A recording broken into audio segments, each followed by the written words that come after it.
As in most other jurisdictions, we have two types of business organizations. We have the corporations and the partnerships. The corporations are legal entities. The corporations are taxpayers for corporate income tax and the so-called trade tax. Whereas the partnerships are not legal entities, but in many cases they are treated as if they were legal entities. They are taxpayers for trade tax on a municipal level, and they are tax transparent for personal income or corporate income tax.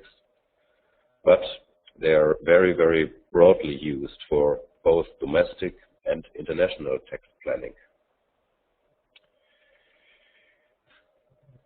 We have a number of legal entities. We have the limited liability company. This is the GmbH, the GmbH. We have the stock corporation, that's the AG, and there are two more forms that are not that publicly known. That's the limited partnership by shares, and we have something to compete with the UK Limited. That's the small limited liability company. That's the UG, which starts with a minimum share capital of €1.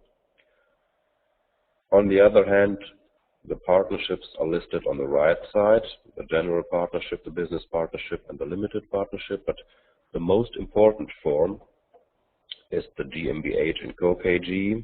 That's very, very commonly used both by domestic and by international customers.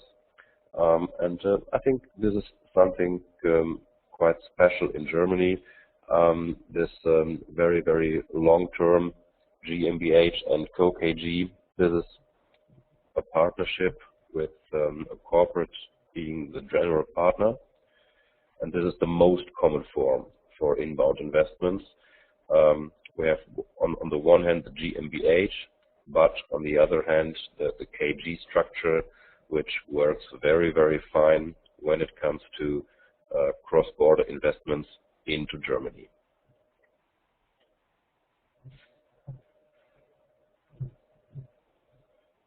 Let me say a couple of words about the limited liability company, the GmbH.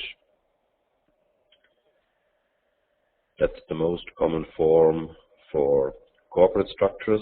It's a legal entity with a statutory minimum share capital of €25,000. If you want to establish such a company, you must pay in at least 50%. That's €12,500 in order to achieve the registration. The foundation must be stated by a public notary, and any transfer of the shares must be notarized as well.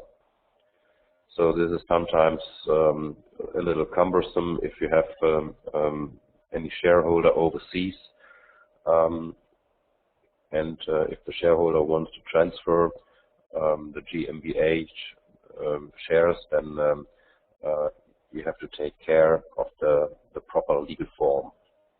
The managing director must be an individual. Unlike some other jurisdictions where any company could serve as the managing director, it must be a real natural person to be appointed, and of course, in order to have somebody authorized to sign whatever needs to be signed, in many cases it might be beneficial to have somebody on the ground in Germany to be appointed as the managing director. Although it's not mandatory that the managing director must be resident in Germany, in practical cases it's often recommendable to have at least one person acting as a managing director on the ground. A supervisory board is mandatory in certain circumstances, especially if the GmbH has more than 500 employees. But in almost all other cases, it's just optional.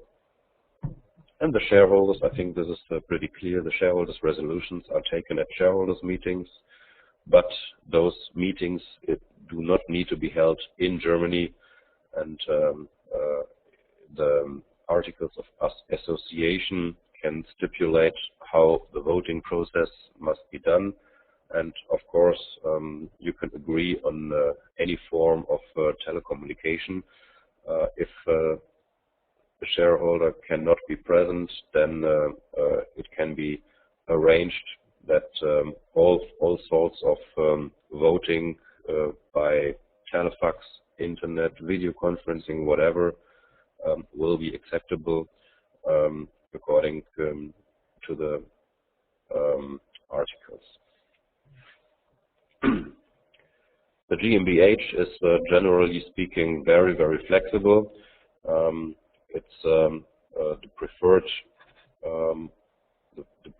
legal entity for subsidiaries of foreign corporations, although one has to admit that sometimes some withholding tax issues may arise, and therefore the partnership structure might be an alternative that is worth to be considered.